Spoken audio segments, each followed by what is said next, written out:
রাসূল সাল্লাল্লাহু আলাইহি ওয়াসাল্লামের একজন আজাদকৃত গোলাম ছিল, যার নাম ছিল সাওবান রাদিয়াল্লাহু তাআলা আনহু। হযরতে সাওবান রাদিয়াল্লাহু তাআলা আনহু রাসূল সাল্লাল্লাহু আলাইহি ওয়াসাল্লামকে খুব ভালোবাসতেন।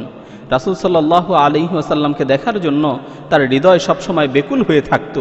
এক মুহূর্ত রাসূল সাল্লাল্লাহু আলাইহি ওয়াসাল্লামকে না দেখলে তিনি পাগলপারা হয়ে যেতেন। একদিন তিনি কি নিয়ে যেন চিন্তা করছিলেন। চিন্তা করতে করতে তিনি পেরেশান হয়ে গেলেন। তার কপালে ভাঁজ পড়ে গেল, অন্তর ভারাক্রান্ত হয়ে গেল, তার চেহারা মলিন হয়ে গেল। সাওবান রাদিয়াল্লাহু তাআলা আনহুকে চিন্তিত দেখে রাসূল সাল্লাল্লাহু আলাইহি ওয়াসাল্লাম তাকে ডাক দিয়ে বললেন, ইয়া সাওবান মা গায়্যারা লাউনাক, হে সাওবান, তোমার চেহারা এত মলিন কেন? তোমার মুখে হাসি নাই কেন?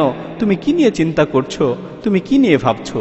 সাওবান রাদিয়াল্লাহু তাআলা আনহু বললেন, ইয়া রাসূলুল্লাহ, আপনাকে না দেখে তো আমি এক মুহূর্ত থাকতে পারি না।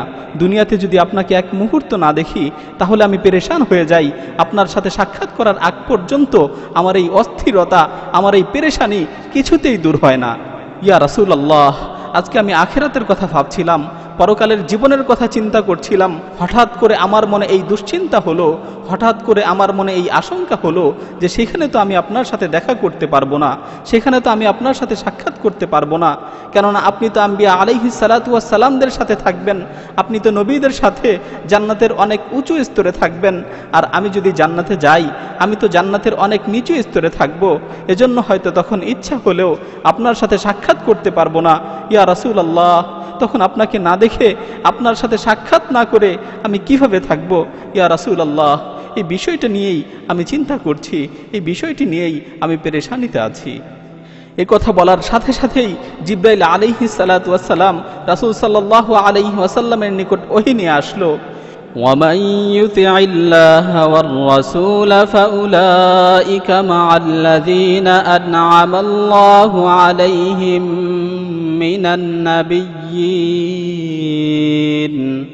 আল্লাহ তাআলা বলছেন, যারা আল্লাহ তার রাসূলের আনুগত্য করবে তারা জান্নাতে নবীদের সাথে থাকবে। রাসূল সাল্লাল্লাহু আলাইহি ওয়াসাল্লাম বললেন, হে সাওবান, হে সাওবান, চিন্তার কোনো কারণ নেই। যে ব্যক্তি আল্লাহ ও তার রাসূলের আনুগত্য করবে, যে ব্যক্তি আল্লাহ ও তার রাসূলের বিধানগুলো মেনে চলবে, আল্লাহ তাআলা তাকে নিশ্চয়তা দিচ্ছেন, আল্লাহ তাআলা তাকে গ্যারান্টি দিচ্ছেন যে সে জান্নাতে নবীদের সাথে থাকবে, সে জান্নাতে আম্বিয়া আলাইহিমুস সালাতু ওয়াস সালামদের সাথে থাকবে। সুতরাং হে সাওবান, তুমি জান্নাতে আমার সাথেই থাকবে।